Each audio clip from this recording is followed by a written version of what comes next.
இதுக்கு முன்னாடி வீடியோஸில் இந்த அக்ரிஸ்நெட் வெப்சைட்டை யூஸ் பண்ணி எப்படி நம்மளுக்கான மானிய திட்டங்கள் பார்க்கறது, உழவு தொடர்பு அலுவலர்களை எப்படி தொடர்பு கொள்வது, அப்புறம் வந்து ஆர்டிஹெச் போடணும்னா என்ன பண்ணணும், வேளாண்மையில் என்னென்ன பொருட்களை எந்தெந்த மாவட்டத்தில் இது பண்ணுறாங்க, உங்களுடைய இடத்துக்கு என்ன மாதிரியான பயிர் வச்சா எப்படி விவசாயம் நல்லா பண்ணலாம் அப்படின்ற மாதிரி நிறைய இன்ஃபர்மேஷன் நான் உங்களுக்கு சொல்லி கொடுத்துருந்தேன். ஸோ அதில் ஒரு முக்கியமான இதுதான் இந்த திட்டங்கள். இந்த திட்டங்களில் என்னென்ன மானிய திட்டங்கள் இருக்குது, அதுக்கு எவ்வளோ மானியம் தருவாங்க அப்படின்றதெல்லாம் சொல்லியிருந்தேன். அதை எப்படி அப்ளை பண்ணணும் அப்படின்றத இந்த வீடியோவில் நான் ஓவராலாக ஒரு தெளிவாக சொல்கிறேன். ஸோ அதை கேட்டுக்கோங்க. ஸோ ஃபஸ்ட் எடுத்தோடனே இந்த டிஎஸ் அக்ரிஸ்நெட் அப்படின்னு சொல்லிட்டு சர்ச் பண்ணிக்கங்க. உங்களுக்கு ஃபர்ஸ்ட் லிங்கே தான் வரும், டிபார்ட்மெண்ட் ஆஃப் அக்ரிகல்ச்சர் tnagrisnet.tn.gov.in அப்படின்றது. இதை கிளிக் பண்ணி ஓப்பன் பண்ணிங்கன்னா உங்கள் ஃப்ரண்ட் பேஜ் இப்படி தான் வரும்.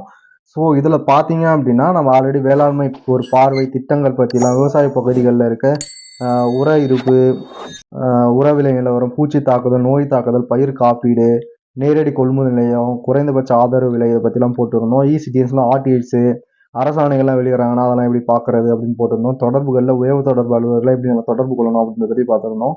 ஸோ லாஸ்ட்டாக இந்த விவசாய பகுதியில் இருக்கிறது இடுபொருள் முன்பதிவு. அதை கிளிக் பண்ணிக்கிங்க அப்படின்னா உங்களுக்கு இதுதான் இந்த மாதிரி ஒரு பேஜ் ஓப்பன் ஆகும், மானிய திட்டங்களுக்கு முன்பதிவு செய்யறது. ஸோ இது எப்படி செய்யணும் அப்படின்னா, நீங்கள் ஃபஸ்ட் எடுத்தோடனே ஏன்னா இடுபொருள் உங்களுக்கு வேணும் அப்படின்னா அது சம்மந்தமாக இங்கே 3 எழுத்துக்கள் கொடுத்தீங்கன்னா உங்களுக்கு வரும். இப்போ நான் வந்து அக்ரிகல்ச்சர் இன்ஜினியரிங்கில் என்ன டிபார்ட்மெண்ட் செலக்ட் பண்ணிட்டேன்.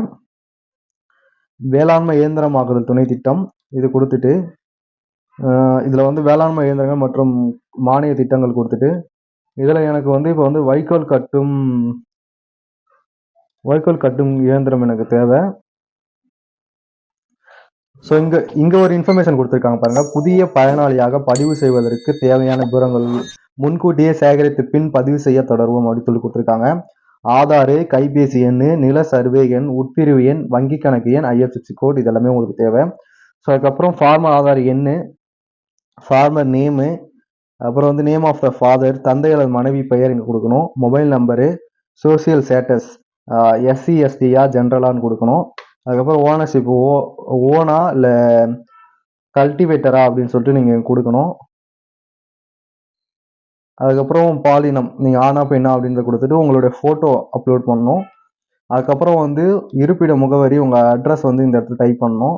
அதுக்கப்புறம் நில விவரங்கள், உங்களுடைய இடம் எந்த இடத்துல இருக்குது, உங்களோட சர்வே எண் என்ன, அதெல்லாம் போடணும். அதுக்கப்புறம் அக்கௌண்ட் நம்பர், IFSC கோட் போட்டு சப்மிட் பண்ணிட்டீங்கன்னா உங்களுக்கு ஒரு ரெஃபரன்ஸ் நம்பர் வரும். அதை எடுத்துகிட்டு போயிட்டு நீங்கள் இந்த ட்ராக் அப்ளிகேஷன் அப்படி இருக்குல்ல, விண்ணப்ப நிலை அதில் போயிட்டு உங்கள் ஆதார் நம்பர் போட்டு சர்ச் கொடுத்தீங்க அப்படின்னா அது என்ன ஸ்டேட்டஸில் இருக்குது அப்படின்ற எல்லா டீட்டெயில்ஸுமே உங்களுக்கு வரும். ஸோ இதுதான் வந்து இது. ஸோ இப்படி தான் நம்ம விண்ணப்பிக்கணும். நான் முடிஞ்ச அளவுக்கு வேறு எதனா விண்ணப்பிக்க வேண்டிய சுச்சுவேஷன் வந்துச்சு அப்படின்னா கண்டிப்பாக நான் விண்ணப்பிச்சு அது வீடியோவே ஃபுல்லாகவே போடுறேன்.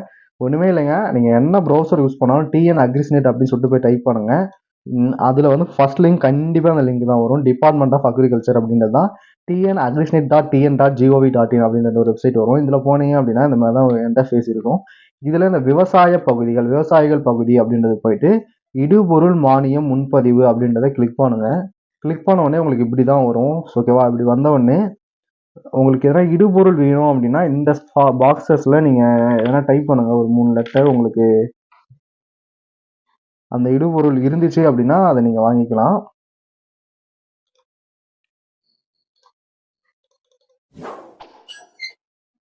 ஓகேவா? அப்படி இல்லை, நீங்க எதனா பொருள் வாங்க போறீங்க, விவசாயத்துறை சார்ந்து நான் எப்படி திட்டங்கள்லாம் பார்க்கறது அப்படின்றத பத்தி சொல்லியிருந்தேன். நீங்க அந்த மாதிரி வாங்க போறீங்க அப்படின்னா இந்த துறையை செலக்ட் பண்ணிக்கங்க.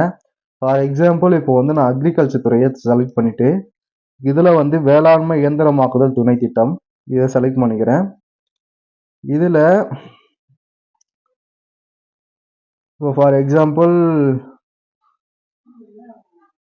மின் மோட்டார் பம்பு செட்டுகள் வேளாண்மையில் வாங்குதலுக்கு மின் மோட்டார் பம்பு செட்டுகள் தான் இங்கே இருக்கும். அதுக்கப்புறம் உங்கள் ஆதார் நம்பர் இதெல்லாம் பேசிக் டீட்டெயில்ஸை நீங்கள் போட்டு உங்கள் ஃபோட்டோ, நீங்கள் எங்கே இருக்கீங்க, உங்கள் சர்வே நம்பர்ஸ் என்ன, உங்கள் bank account number, IFSC code கொடுத்து சப்மிட் பண்ணிட்டீங்க அப்படின்னா நெக்ஸ்ட்டு நீங்கள் உங்களோட விண்ணப்ப நிலையை போயிட்டு இங்கே ஆதார் நம்பர் போட்டு சர்ச்னு கொடுத்தீங்க அப்படின்னா உங்களுக்கு வந்துடும், நீங்கள் பார்த்து தெரிஞ்சுக்கலாம். ஸோ இப்படி தான் அப்ளை பண்ணணும். ஸோ கண்டிப்பாக இந்த வீடியோ மூலிமா ஒரு அடிஷ்னல் இன்ஃபர்மேஷன் நீங்கள் கற்றுட்டு இருப்பீங்க அப்படின்னு சொல்லிட்டு நான் நம்புறேன். ஸோ நீங்களும் அப்படி நினச்சிங்க அப்படின்னா இந்த வீடியோக்கு ஒரு லைக் கொடுத்தீங்க, உங்கள் விவசாய சொந்தங்களுக்கு இதை ஷேர் பண்ணுங்கள். மறக்காமல் நம்ம சேனலை சப்ஸ்கிரைப் பண்ணிங்க. அப்போ இது போல் வீடியோஸ்லாம் நான் ரெகுலராக போடும்போது உங்களுக்கு தெரியும்.